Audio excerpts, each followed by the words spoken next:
Dan di ujung sana Pak Bendot sudah selesai dengan rias wajahnya. Ia berperan sebagai raksasa, karena itu wajahnya diberi bedak merah. Semula Pak Bendot merias sendiri wajahnya, tapi riasannya kurang cocok sebagai raksasa. Hingga oleh penata rias, bedak merahnya dipertebal sampai seperti ini. Tadi sudah ya sendiri, tapi ya ada yang nggak percaya terus ditambah begitu.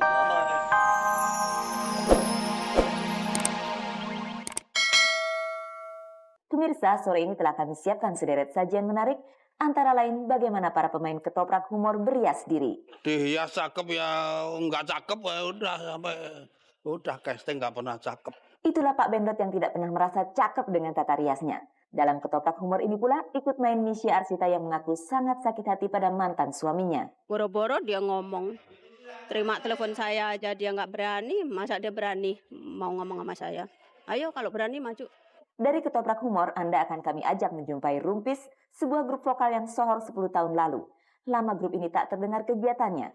Tahu-tahu belum lama ini mereka muncul lagi dengan lagunya yang dulu sangat terkenal. Nurlela, Nurlela, Nurlela, Nurlela. Pemirsa, banyak kabar telah kami siapkan untuk Anda dan langsung saja saya buka dengan kabar pertama. Pemirsa, kabar pertama ini kami mulai dengan orang-orang ketoprak humor saat mereka mempersiapkan diri untuk syuting program di RCTI yang ditayangkan setiap Sabtu malam. Kami menjumpai mereka sedang merias wajah di ruang rias Gedung Kesenian Jakarta, tempat syuting ketoprak humor dilakukan. Kelihatan Doyok sedang dirias oleh Samsi, penata rias di grup ketoprak tersebut. Tapi Eko tak perlu penata rias, ia sanggup permak wajahnya sendiri. Saya sih nggak bisa rias itu emang gitu. Udah main enaknya aja. Kalau gua kan dikit-dikit biar nggak bisa minta diajarin. Dia terima bersihnya aja ini. Ngaco itu dia. Doyok memang sangat tergantung pada Samsi penata rias ini. Tanpa Samsi entah apa jadinya wajah Doyok. Kalau nggak ada dia jadi ember. Pemirsa, hari itu Eko bangga sekali dengan tata riasnya.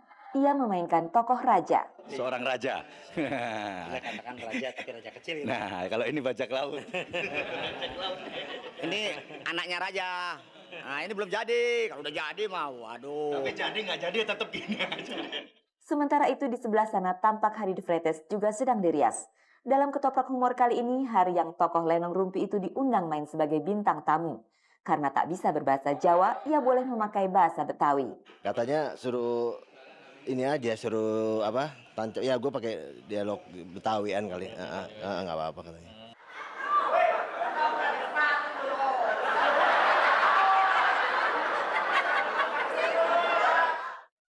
Dan di ujung sana Pak Bendot sudah selesai dengan rias wajahnya.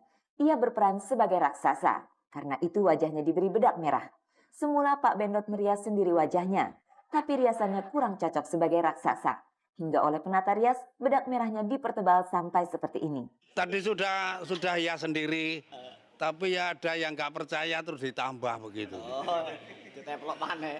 Ya kurang jelek gitu, kurang sesuai itu, ditambah lagi. Rasanya Pak Bendot sendiri belum pernah dirias untuk wajah cakep. Barangkali karena wajahnya memang hanya cocok untuk yang seperti ini. Oh, nggak pernah cakep ya. Dihias cakep ya nggak cakep ya udah sampai udah casting nggak pernah cakep. Pemirsa, Doyok yang dikenal sayang keluarga mengajak dua orang putrinya, Retno dan Ria. Si Ria yang berumur 9 tahun ini sering sekali dibuat cemburu oleh ayahnya kalau Doyok menyanyi duet dengan penyanyi perempuan. Bapak mah kalau nyanyi suka nyari yang muda. Bukan kan nyari duit bapak buat sekolah. Tapi nyari yang muda terus nggak kayak nenek-nenek gitu. Lo masa duit sama nenek-nenek nggak laku kasetnya? Kembali ke syuting ketoprak humor, ikut main pula Misye Arsita. Pemain sinetron ini memang sudah langganan main di ketoprak humor sejak awal penayangannya di RCTI. Tapi rasanya di antara para pemain ketoprak ini, hanya Misye seorang yang masih dirundung problem keluarga. Perceraian dengan suaminya masih berbuntut panjang sampai sekarang. Jadi itu begini, itu rumah bersama gitu loh. Jadi kalau orang berumah tangga, sebelum berumah tangga kita kan nggak punya nih dari nol. Terus kita menikah, nah itu harta selama menikah itu yang dinamakan harta gono gini gitu loh. Jadi itu Wajibnya itu kalau orang bercerai kan itu harus dibagi 2 sama rata gitu. Rumah itulah yang jadi silang sengketa di pengadilan sekarang. Masing-masing bersikeras untuk memiliki atau memperoleh bagian karena rumah itu bernilai mahal. Itu ada 4 kafling, jadi 4 rumah, terus ada 1.600,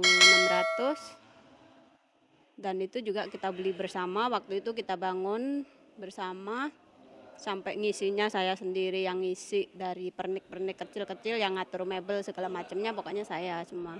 Rupanya Misye dan mantan suaminya itu tak berlebihan kalau dikatakan dulu adalah raja rumah.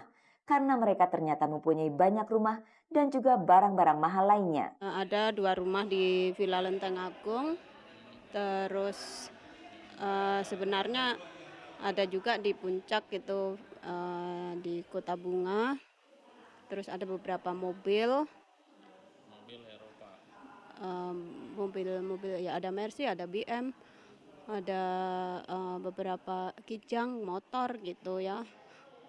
Terus yang saya permasalahkan sih sebenarnya yang kelihatan aja.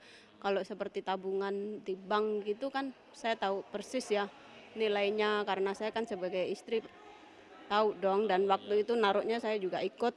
Cuman itu saya juga nggak mau terlalu ini ya istilahnya. Yang penting yang saya minta itu bagian saya yang kelihatan aja kok.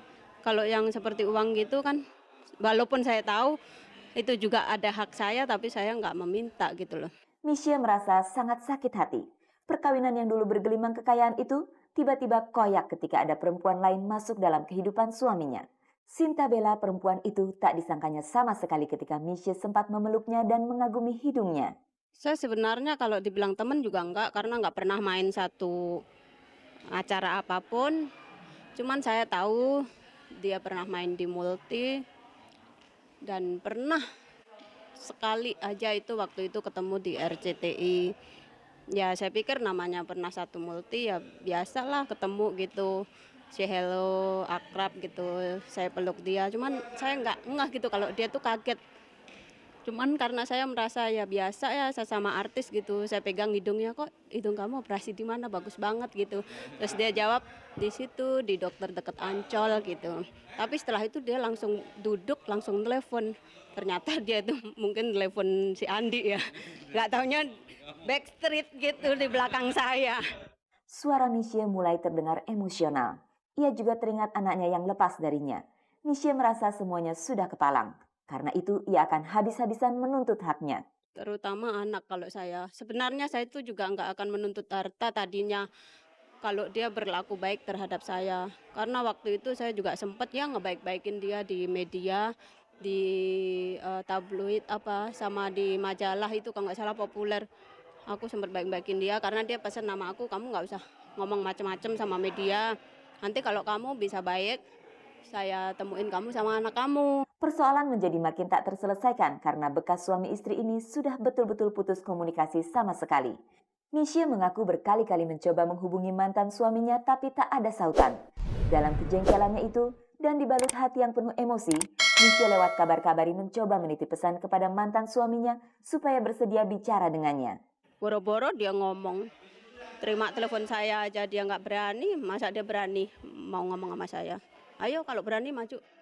Dalam situasi gundah gulana inilah Misye Arsita terus mengarungi hidupnya di dunia hiburan. Rumah tangganya hancur dan sudah 10 bulan ini ia sulit sekali bertemu dengan anaknya. Itu semua membuat batinnya menangis. Tapi di depan kamera televisi, bibir Misye harus tetap menyungging senyum. Seperti dalam pertunjukan ketoprak ini.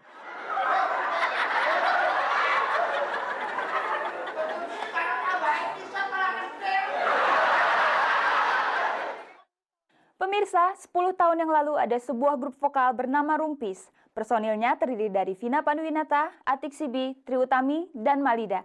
Tapi usia grup ini tak lama. Hanya saja belum lama ini kami melihat Rumpis muncul lagi.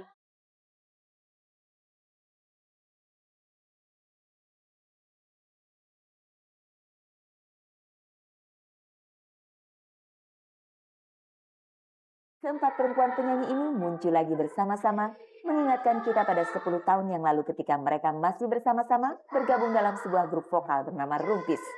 Waktu itu keempat perempuan ini meledak dengan lagu berjudul Nur Lela.